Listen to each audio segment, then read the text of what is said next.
Hello, everybody, and welcome to Empowering Democracy.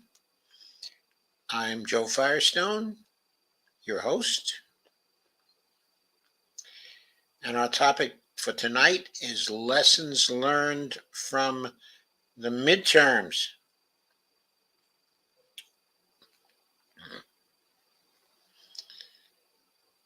So far, there aren't very many people here to say hello to. So, if you'll forgive me, I will share this on Facebook.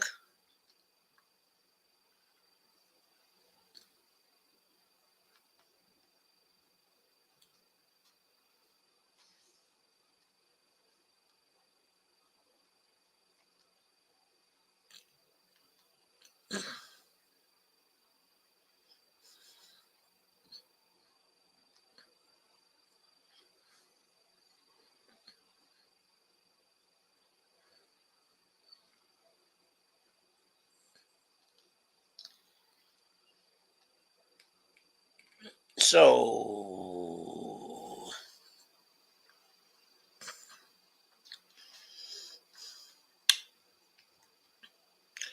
I'm back. And also, here is Kay Clark Ryan. Hi, Kay. How are you? Nice to see you here. Okay, I'm going to start with the first piece that I'm going to deal with tonight. And this is a piece from Common Dreams.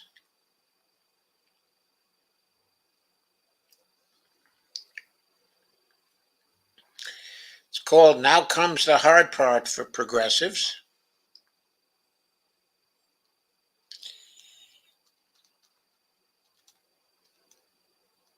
Now comes the hard part for progress, I should say.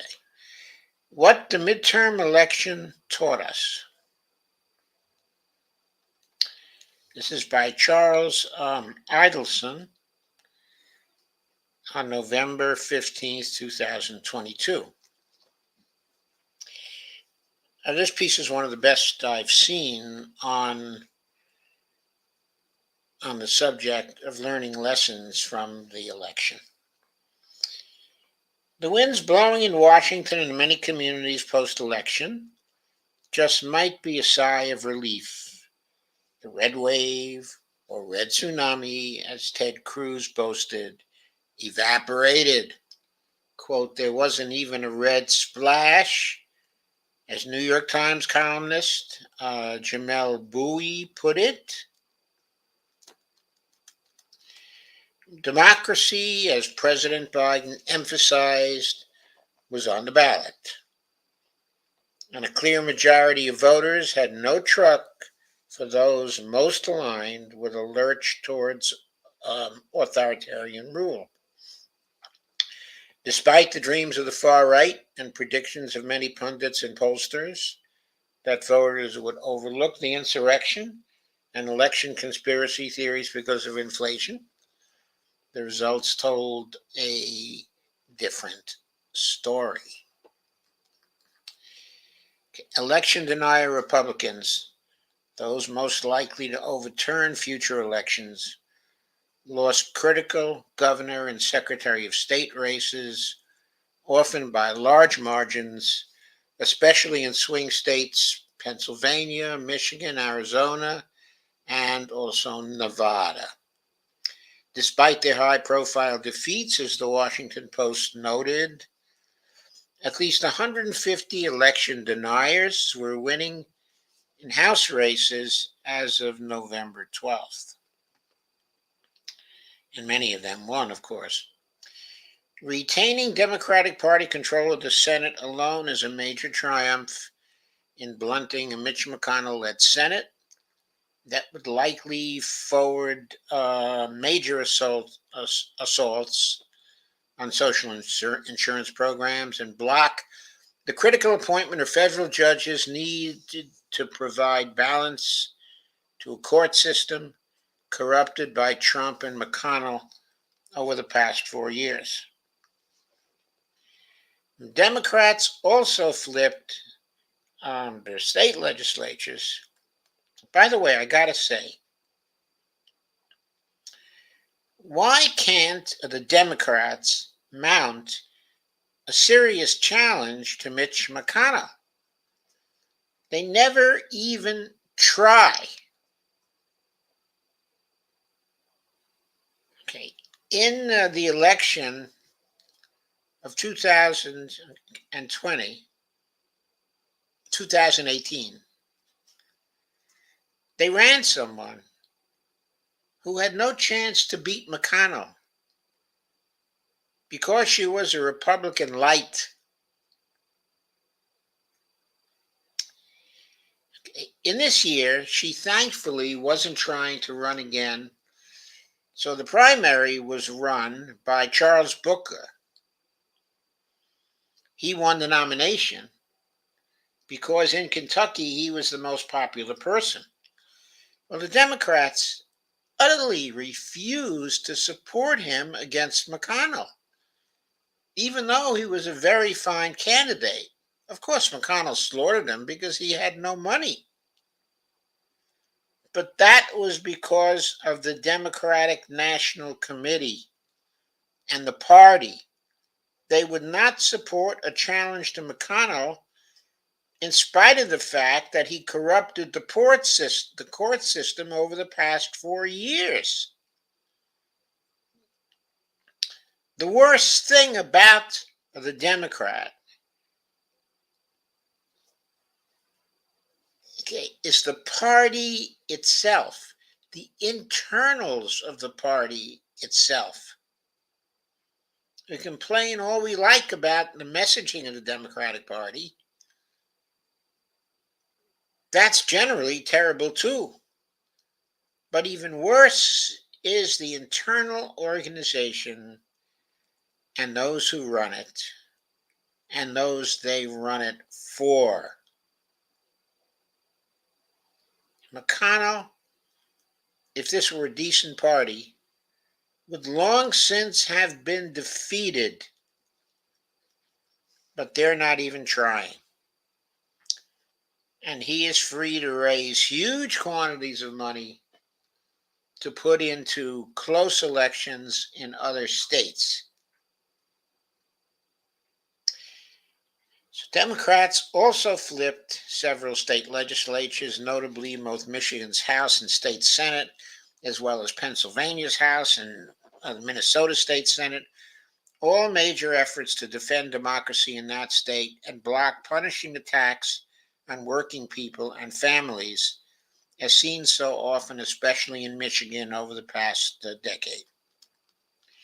We had a very narrow path to saving American democracy this year, and we just might have begun that journey, Robert Kuttner from the American Prospect has written. How did those steps, which also reversed the historic trend of huge losses for the party in power in a midterm election, especially the first midterm election, begin? Continued repudiation of Trump and Trumpism, and discussed with the most extreme conspiracy advocates like Tudor Dixon in Michigan, Doug Mastriano in Pennsylvania, and Blake Masters in Arizona is a major part of the story, but many other factors were in play as well.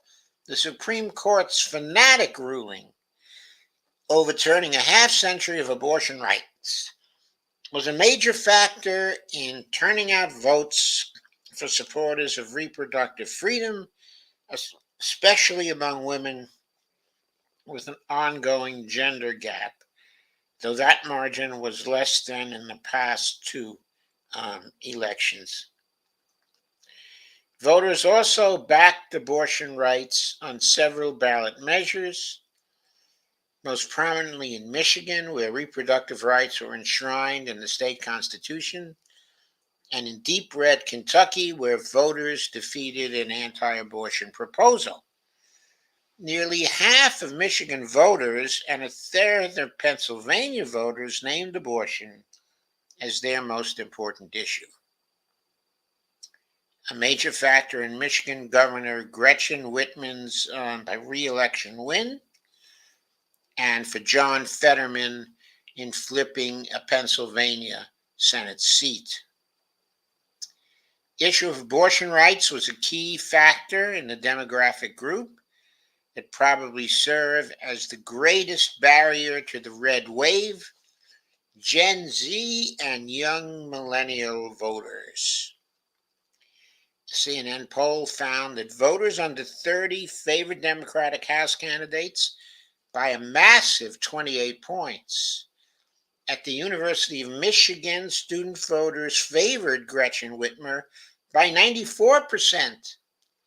Despite his election loss in Texas, the University of Texas at Austin students voted by 89% for Beto O'Rourke for governor. In Pennsylvania, Fetterman racked up 70% of the under 30 vote. Climate crisis and gun safety were other major concerns for the youth vote. Max Frost, a progressive activist who will be the youngest member in the new Congress after winning a Florida House seat, has said he became active at 15 after the Sandy Hook gun massacre. Young voters were also the least manipulated by GOP efforts to exploit culture war issues, including grotesque ad campaigns seeking to terrorize trans youth and their families, on which far-right dark money groups spent over $50 million with such little success. Semaphores, Benny Sarlin tweeted, quote, "Some R's are pointing fingers." R's, of course, are Republicans. Black, Latino, and Asian American Pacific Islander communities remain the most prominent base for Democrats, despite much chronicled attempts by Republicans, often with blatant efforts to divide communities of color with openly racist appeals based on immigration and fear-mongering on crime and cultural issues. Exit polls did show Republicans making inroads of 4 and 7 points among Black voters, 7 points among AIPI. Sorry, folks, I'm not sure what AIPI stands for, and up to 10 points among Latino votes, said the Washington Post. A Latino erosion was most evident in Florida among conservative immigrants from Cuba, Venezuela, and Nicaragua, but could also be seen in South Texas. Quote, "Black and brown voters, particularly black and brown women, continue to be the base of the party," unquote. Amy Allison, president of She the People, told the Post, quote, "But the Democrats cannot take their support for granted. They need to take action." Some community leaders and activists cite the inability of Democrats to stop the assault on voting rights and the shift away from the goals of policing reform that followed the murder of George Floyd, goaded by Republican demagogic rhetoric on crime. Others also note the Democratic Party establishment strategists who prioritize outreach to white working class voters who continue to vote by a majority for the Republicans over the economic struggles and discrimination faced by communities of color that led to a low mobilization of Black voters, insufficient mobilization of Black voters. Though the Democrats did repel much of the predicted wave, questions about poor Democratic Party messaging undercut the ability to further limit losses In addition to abortion rights, which most Democratic candidates did emphasize, exit polls illustrated other critical issues that had only minimal focus, especially on the rising costs, jobs, healthcare, climate change, public health in the face of the ongoing pandemic, and gun safety. The Democrats had a story to tell on all those issues, but little of it appeared in many campaigns. As the New York Times reported, Democrats spent more than 10 times as much on ads focused on abortion rights than they did on economic concerns about rising costs. And while allocating just 31 million on spots on inflation, the Democrats spent nearly $140 million on crime ads. The Democrats' message on crime symbolized a defensive posture that characterized too much of their overall campaign, trying to outdo Republicans in being tough on crime, rather than calling out the disinformation of the GOP rhetoric, pointing out that crime rates were not exploding, or condemning the racist undertones of the GOP messaging on crime. Quote, I definitely think we weren't wrong by focusing on Dobbs when it happened because it was so earth shattering, unquote. Chuck Rocha, a Democratic strategist who focuses on Latino voters, told the New York Times. Quote again, the question should have been, could we have done that and packaged together economic populism along with the Dobbs decision? Voters, of course, have the ability to process messaging about both. Where was the recognition, for example, of Democratic achievements providing child tax credits and rental assistance in their COVID stimulus bill, creation of infrastructure and green economy jobs, and cuts in drug prices and other Medicare costs in major legislation that was enacted by the Democratic-led Congress in 2021 and 2022? Where were the ads citing Republican hypocrisy on inflation by the GOP unanimous opposition to extending the child tax credits, on universal preschool aid, paid family and medical leave, a cap on insulin costs, also additional health care support, and more assistance for affordable housing? Yes, where were those ads? Only late in the campaign, especially in campaign stops by Barack Obama and Bernie Sanders, did voters hear more about the Republican agenda, gutting Social Security and Medicare, of repealing the provision for Medicare to negotiate lower drug prices, and more tax cuts for the super wealthy and corporate executives. The power of more issue-focused campaigns should be evident in little reported victories beyond the wins on the abortion rights measures. On voting rights, voters in Michigan approved a measure requiring 9 days of early voting and more ballot drop boxes. Arizonans passed an initiative requiring more transparency for campaign contributions. Connecticut voters approved a constitutional amendment uh, that would allow for early voting in their state. On health care, South Dakota's voters became the 7th state to rebel against their Republican lawmakers' refusal to expand Medicaid, choosing by a large majority to expand Medicaid coverage and add language to the state constitution barring additional restrictions on eligibility or enrollment. Many Medicare for All supporters were reelected to Congress, and new single-payer advocates will be coming to Congress, including progressive House winners Summer Lee, Pennsylvania, Greg Casar in Texas, Maxwell Frost in Florida, and Fetterman in the Senate. And he might have added also Becca Balint as well in Vermont. Uh,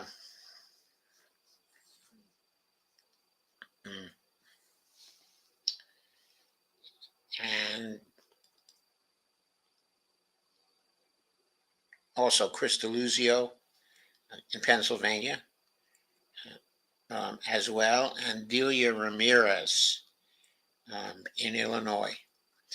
Voters in Alabama, Oregon, Tennessee, and Vermont elected to end the draconian practice of involuntary labor and slavery as punishment for a criminal conviction. Illinois voters approved a sweeping labor rights amendment to the state constitution that would declare collective bargaining a constitutional right and bar anti-union, quote, the right to work laws, unquote, and any other law that, quote, interferes with, negates, or diminishes the right of employees to organize and bargain but collectively, unquote. Quote, the battle to save democracy is far from over, but these trends are a sign that at least the ballot fraud fever has peaked, unquote, said Kuttner, adding, quote again, some of the deeper problems with democracy are still baked in, the grotesque amounts of special interest money being spent, the partisan gerrymandering, and the far-right capture of the Supreme Court, unquote. Writing in The Nation, Ellie Mistal warns that, quote, Republican governors, also legislatures, and judges have stacked the deck so that a merely good night isn't enough. Democrats need to have great nights to stay in the game, even though voters largely rejected anti-democratic candidates. The anti-democratic gerrymanders, stat courts, and other voter suppression still produced Republican victories. If losing only a little feels good, it's because the system is designed to make Democrats lose by a lot, unquote. The key, of course, remains for broad coalitions that will both challenge the right, especially the entrenched anti-democratic tendencies and the racist anti-LGBTQ, but also misogynist and anti-immigrant threats they have engendered, and overcome the resistance of the corporate dominated Democratic establishment. Also, progressive activists and organizations, including many in labor in this election, did the hard work on the ground and in campaigns that, as Max Elbaum maintains in Convergence, are crucial to a number of the victories in battleground states. He notes in particular Pennsylvania stands up, Lucha in Arizona, the new Georgia Project Action Fund, grassroots focus groups in communities of color like Black Voters Matter, Unite Here's leadership role in canvassing, especially in the Nevada elections. National Nurses, United's Nurses for Democracy, organizing in a number of states, showing up for racial justice in Georgia, Seed the Vote, deploying volunteers from blue to battleground states, and Working Families Party, Our Revolution, Justice Democrats, and Progressive Democrats of America. Our work is not done.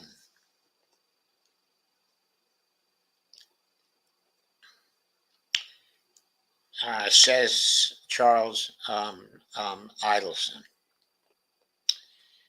So that was the first part, okay, of lessons learned.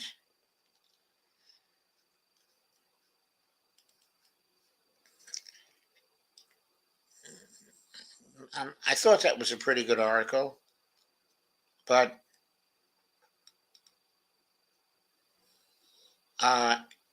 it seemed to be more a catalog of individual things that are going on that we have to learn from. Not quite as systematic as we might like to see. Let us leave that post and let's go to another, which appeared in the lever. Let me share the screen once again.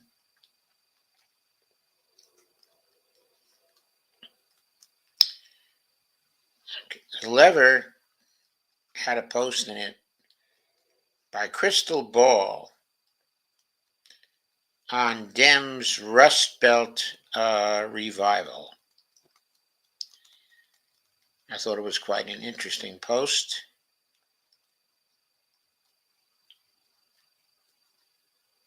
And when did she put it down here? Let's see.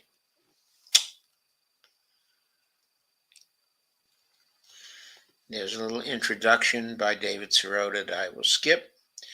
Title of it is The Real Reason for Dems Rust Belt Revival. There's a picture of Joe Biden celebrating the revival while he prepares to snuff it out. Maybe. Anyway, Michigan Representative Alyssa Slotkin was supposed to be one of the House's most embattled incumbents. And indeed, if you were watching the results on election night, she was behind for most of election night and for a period thereafter also. Anyway, going on with the article, a Democrat representing a district that Biden had narrowly won, Republicans floated her district with millions, making it the most expensive House race in the country, thinking Slotkin would be low-hanging fruit in their expected red wave. Instead, when election day came, Slotkin won, and she won fairly easily, besting her opponent by a comfortable 5 points. It wasn't just Slotkin, though.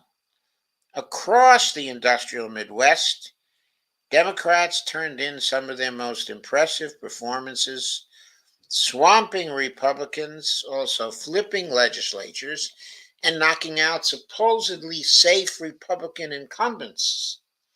John Fetterman and Josh Shapiro romped in Pennsylvania, while Democrat Marcy Kaptur held on, and Republican Steve Chabot was bounced in Ohio. I noticed that race well on election night. The Michigan Democrats won a governing trifecta, and Pennsylvania Democrats believe they won the state house for the first time in more than a decade. Democratic governors in Minnesota and Wisconsin sailed to re-election. Some of their success is no doubt attributable to backlash against the GOP for overcoming Roe v. Wade and the state of election-denying wackos Republicans put up across the country. But no theory of the midterms can really hold up without accounting for why Democrats were so unusually strong in the Midwests. In states with large blue-collar populations that seemed at risk of drifting away in the Trump era. The answer to this puzzle actually seems kind of obvious. After decades of corporatists in both major parties kicking these voters in the face, the Biden administration actually did a few decent things for the region. And it turns out when you do decent things for people, they tend to vote for you. President Joe Biden's economic policy has been a genuine break from the market fundamentalism of the Clinton and Obama White Houses. Instead of pushing terrible new trade deals that ship jobs overseas, the Republican administration has challenged China with an export ban on semiconductors and signed executive orders to encourage American manufacturing. In fact, companies are on track to reshore 350,000 jobs this year alone. Well, that's a start, folks. But 350,000 jobs is nothing, really. Except, of course, for those who get the 350,000 jobs. But still, in the large scheme of things, it's very few jobs. Okay, I'm not saying it's not a beginning. It is. Crystal goes on. This is a huge reversal of what happened under the Trump administration when offshoring actually increased to the tune of hundreds of thousands of jobs. What's more, instead of tax cuts for the rich, a la Bill Clinton, or bailouts for Wall Street like Obama, Biden hiked taxes on corporations with a 15% minimum tax rate passed through the Inflation Reduction Act. This is, of course, a giant break from the tax cuts for the rich sort of giveaway, which was the main accomplishment of Trump.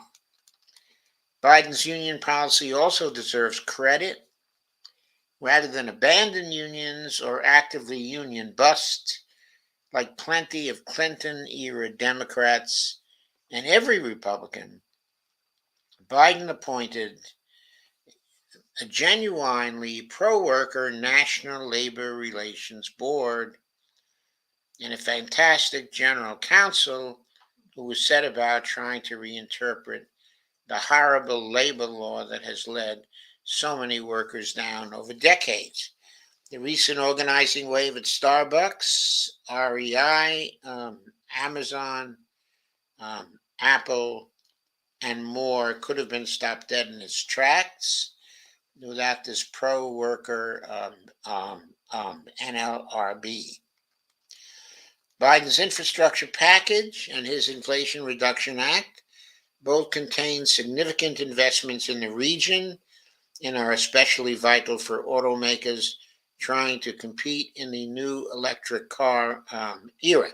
Like the entire nation, the industrial Midwest will also benefit from the new antitrust direction of the Biden administration led by Federal Trade Commission Chair Alina Khan. I don't want to oversell Biden's populist win, says Crystal. He's still no FDR, and his policies fall far short of what is actually required to revitalize the industrial Midwest and deliver for the working class. The CHIPS Act, which was heralded as the beginning of a new era of industrial policy, may just end up being a corporate giveaway because it contained no labor standards or job creation requirements. Having a strong NLRB is great, but workers are still severely hampered by labor laws rigged to benefit corporations. The Inflation Reduction Act was better than nothing, but came nowhere close to the transformational change of Democrats' original Build Back Better proposal. In fact, what's astonishing is the size of the political response to the Biden administration accomplishing the bare minimum. Crystal tweeted, by the way, Tim Ryan and John Fetterman both outperformed Biden in rural counties almost across the board. It shows you having a working class economics message can help Dems eat into GOP margins in rural America.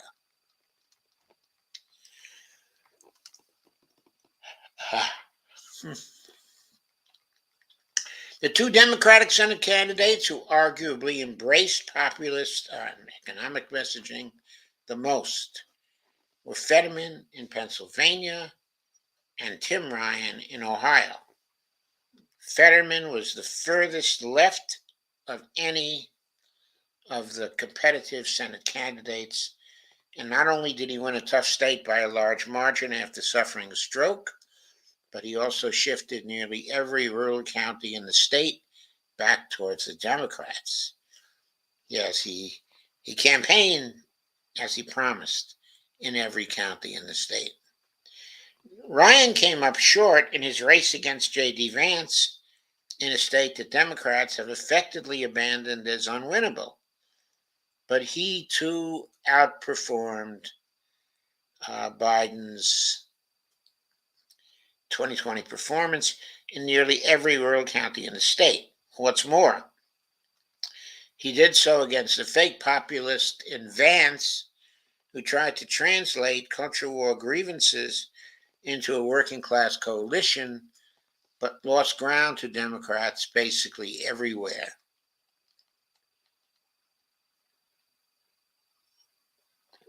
In fact, that's the other factor that may have helped Democrats reclaim ground in the industrial Midwest.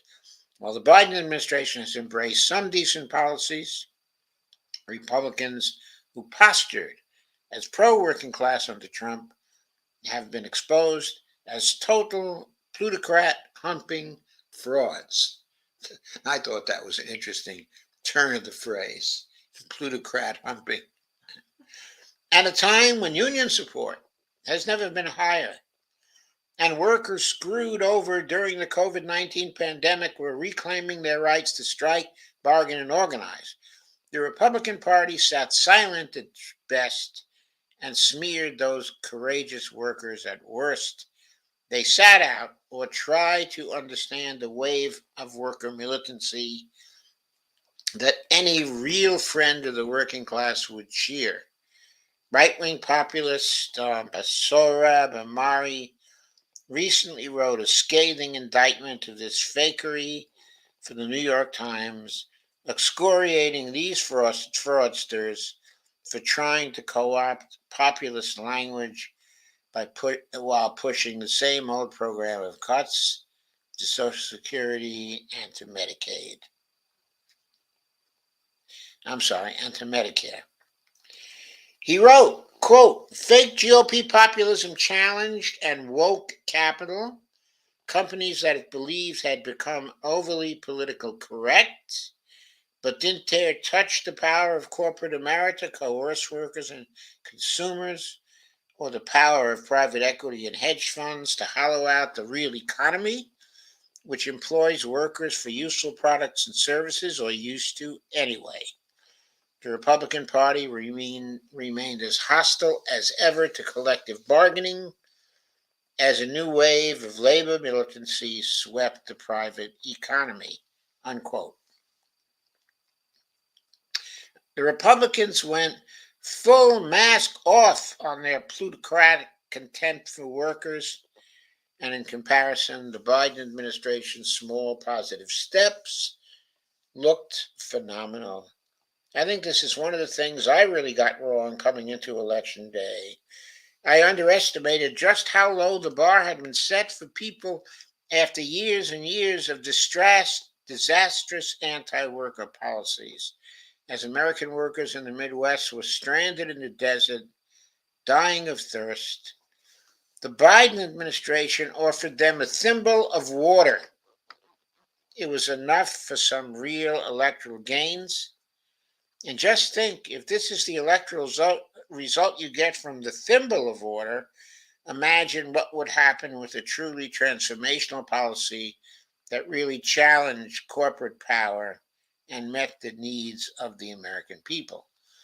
Instead of treating it like a miracle that Democrats probably held the Senate, while treating the probable loss of the House as a foregone conclusion, Democrats could secure durable governing majorities of the type that Franklin Roosevelt enjoyed during the New Deal era.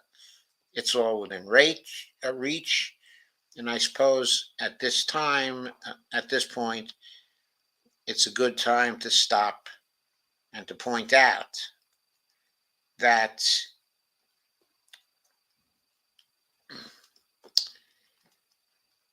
there were two races that flipped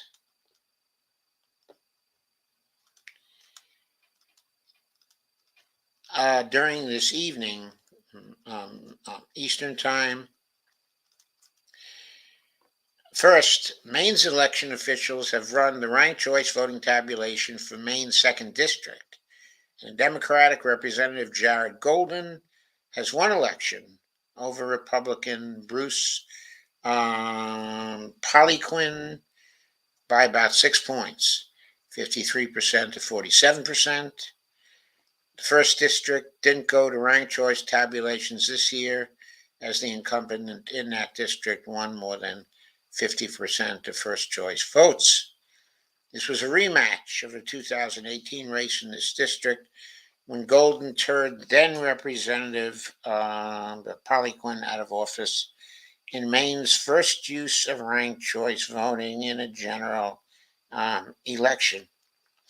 But unlike their first meeting, Golden actually led in the first choice vote count this time. He won about 70% of the second choice votes that were cast to clear the majority mark and win the seat. So that put things in the House at 217 to 210. That was as of 6/21. And here is the count: 218 to 210 in favor. I sort of jumped the gun, okay, a little bit here. The next post, the very next post at 6:36 p.m. said, okay, this was by Jeffrey Skelly, and there it is. ABC News has reported that Republican Representative Mike Garcia is projected to win in California's 27th district, which, according to their estimates, gives Republicans 218 seats and ensures they have a majority at the start of the next Congress. As things currently stand, Republicans have won a net gain of 5 House seats. We don't yet know which party will win the final 7 districts, but those results will reveal just how large a majority the GOP ends up enjoying in the lower chamber of Congress. And they showed here the usual table. Of course, the victory of Garcia put the vote up to 218 to 210. So the Republicans at 6:56 Eastern had an 8-seat lead. Looking at the table they often present here for us to look at. So the golden race went to the Democrats. The race in the Maine second, which is down at the bottom of this table. And the Garcia-Smith race in the California 27th, that went to Garcia to produce the 218th vote. As we look at what remains, there's the Alaska race, which is almost certainly going to go to Mary Peltola, who is up by 22.1 points. The California 13th is a very close race. If it does go to Gray, that would be a second victory for the Democrats coming up. The Rudy Salas, and David Valadero race in the California 22nd, that's simply too close to call. Hopefully that will go to the Democrats as well. Then the Mike Levin race in the California 49th, with 87% of the vote in, that is likely to go to Mike Levin. And then there's the California 47th race, where Katie Porter is striving to keep her seat. Let's assume here that with 82% of the vote in on that she most likely will keep that seat. If that occurs, we have 1, 2, 3 more Democratic votes.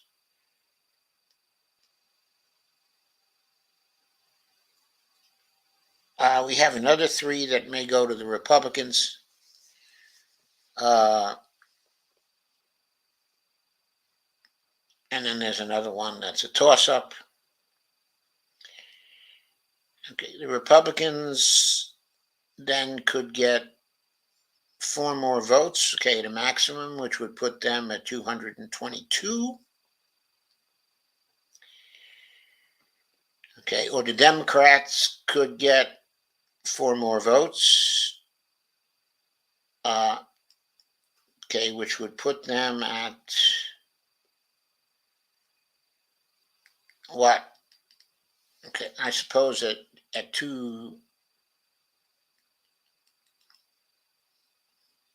something like 216. It could be 219 to 216 or 220 to 215. Or it could be also 221 to 214. Those are the possibilities. Okay, at present, we await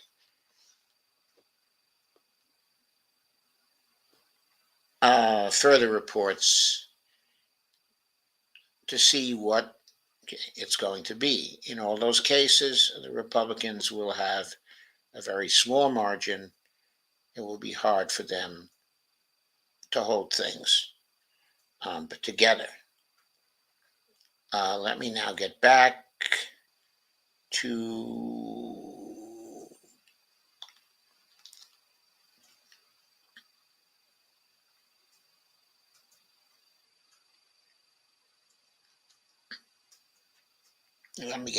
to Crystal's piece. Now, here it is again.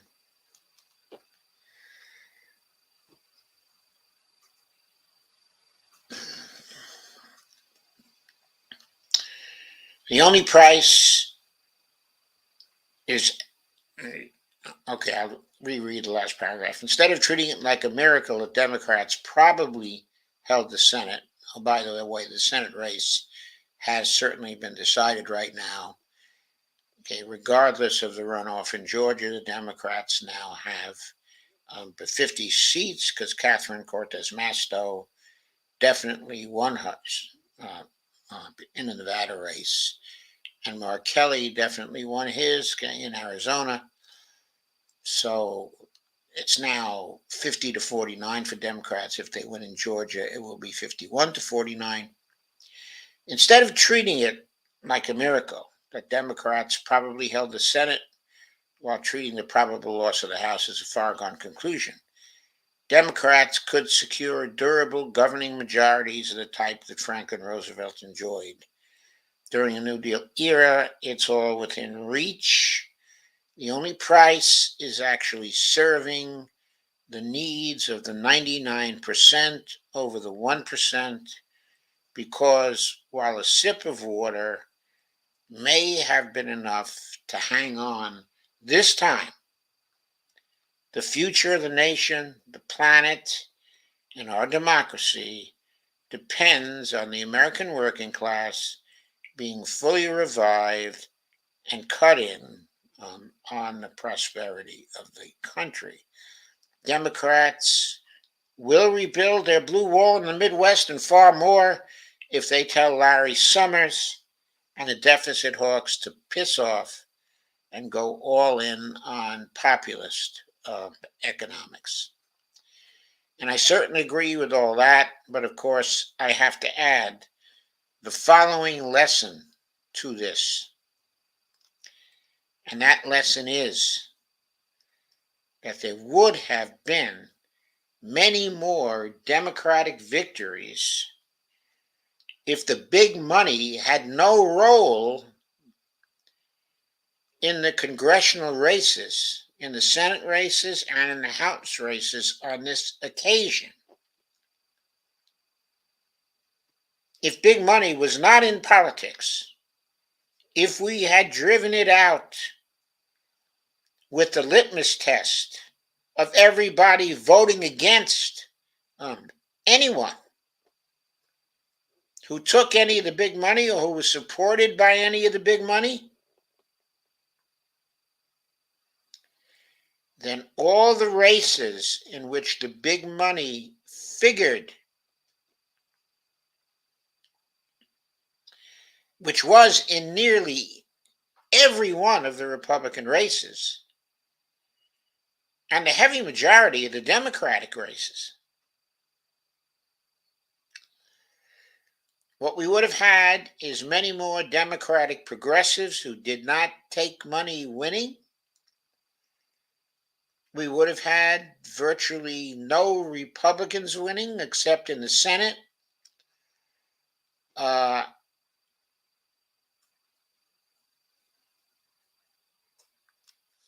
where 2/3 of the Republicans were not running, so they would have held their seats. But all the House Republicans, every last one of them, would have been gone. Maybe 80% of Democrats or 90% of Democrats would have been gone. A whole raft of new people would have come into the Congress who were not beholden to big money. And those voters would have been much more responsive to the needs of the working class. Yes, it's all within reach, but it's not enough to just vote for issues and for policies. You have to get the goddamn money out of politics. That should be a lesson we have all learned by now. And that means that people should have learned by now the lesson that you got to get big money out of politics, and the only way to do that is using the litmus test, the rule. Don't vote for any candidates who were taking any big money or who were being supported by any big money. So that's the final lesson that I want to talk about here. So that's it for this particular show.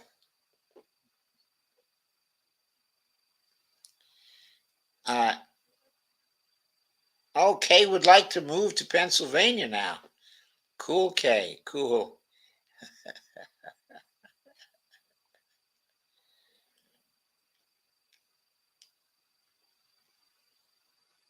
Okay, so that's the first show. It's now 8:54. In 6 minutes, I have a second show coming up. Okay, I got to go there now. So I'll see you in just a few moments. Stick with this channel, and I'll be back with another good show about investor state dispute settlement clauses in trade treaties. Very important that we end all those.